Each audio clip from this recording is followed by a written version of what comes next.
Hey guys, make sure to subscribe and hit that notification bell to be updated every time I make a new video. Thanks, let's begin. It's like Predator and Alien, yet it does its own thing. Color me impressed.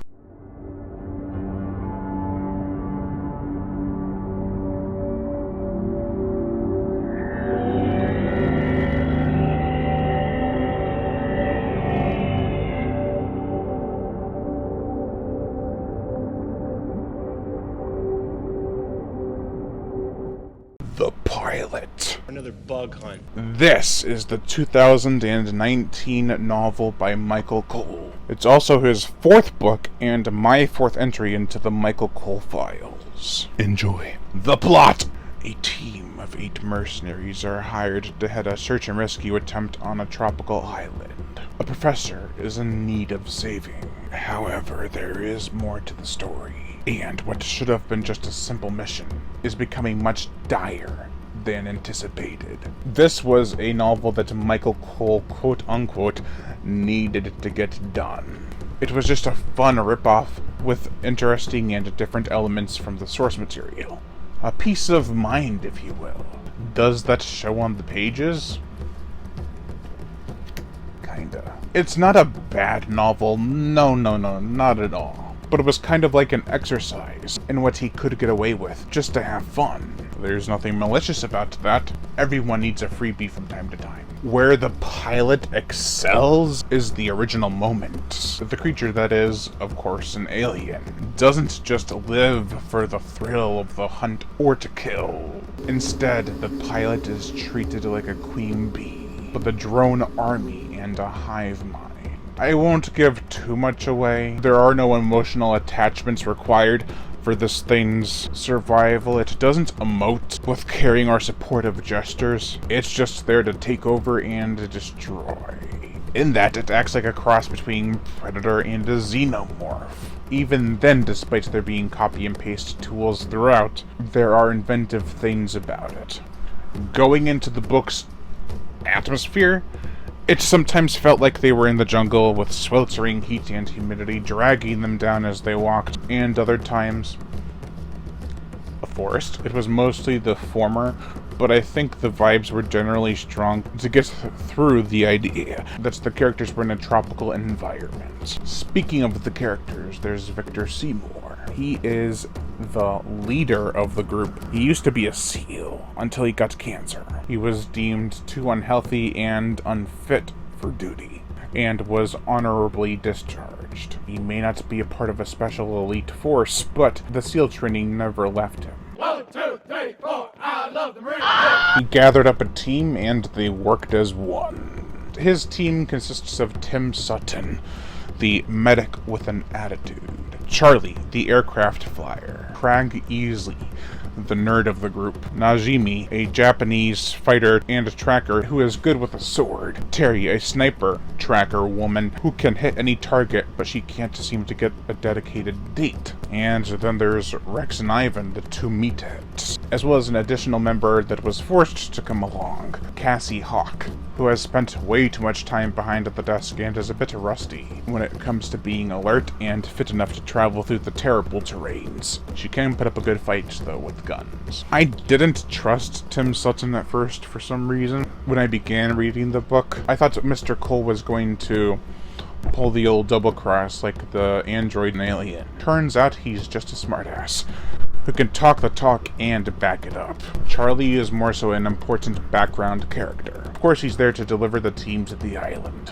as well as be there for any evacuation situation. He can still put up a good fight even though he doesn't go along with a team on their missions. He just scans the area and looks for targets. He mostly uses communication devices and 3D maps of the area to tell them where to go. Craig is not a rookie, but he is the youngest one there. He is short and somewhat naive. He's also got a hot head when it comes to Korean baddies, no matter the cost or orders from Seymour. Najimi doesn't speak unless it's necessary to the mission. The only other time is when he's provoked, usually just to get under one's skin, like saying, "Quick!" Terry's character introduction is of her date canceling on her last minute. Of course, she's chastised by the team for it, but that is just how the characters are, like siblings. She and Najimi do a lot of ground-level tracking, and scope the area, and both get fed up with Rex and Ivan. The two burly bastards are fun to read about at first. However, not only did I, the reader, sometimes get a bit annoyed by them, but the characters, seemingly every time I started to get annoyed, they would too. So I'll let it slide. There was one scene I was sure Rex was gonna get it. I was like, yeah, it's time. He goes to take a leak. That's usually an implication that, yeah, that person's gonna die. I will not spoil what happens, but when Ivan goes with him, it was unexpected on a couple of levels. Cassie Hawk doesn't let on everything that she knows right away. However, she does not know everything.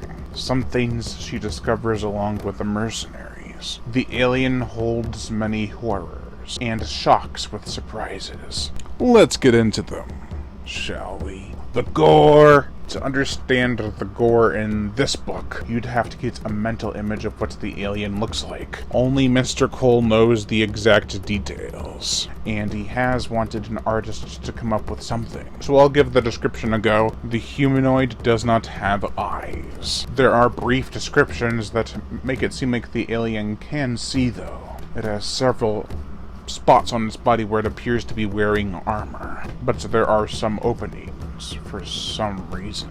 I get it, the thing cannot be bulletproof, otherwise the characters wouldn't stand a chance. It has two tusks that protrude from its upper jaw, a barbed appendage on one of its hands, and a projectile weapon attached to the other that has pincers at the end of it. It's also very tall and lanky, and the design on this book is pretty commendable.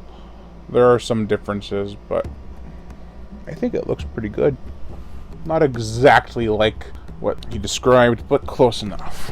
It reminds me of the original Predator design, with some alterations. I also found it funny, he told me one time that he's like, I had accidentally written 12-foot veins. But he asked him to change it and republish it as 12-inch veins. Just say a foot! Saves you the trouble. Now, with those tusks, they embed into one's eyes. The barbed appendage is like its own very own personal facehugger. You probably know what I'm getting at. With the projectile weapon blows a hole through one person and another one in half. And the pincers lock around one's neck under their chin, like right here, and they saw through until his head comes off. Brutal decapitation. The pilot doesn't leave anyone. Koreans nor Americans, they're all up for fair game. There's an epic scene involving a waterfall, which inspired the thumbnail for this video, where the alien is revealed for all to see. It's at this point in the book where it takes a very different direction.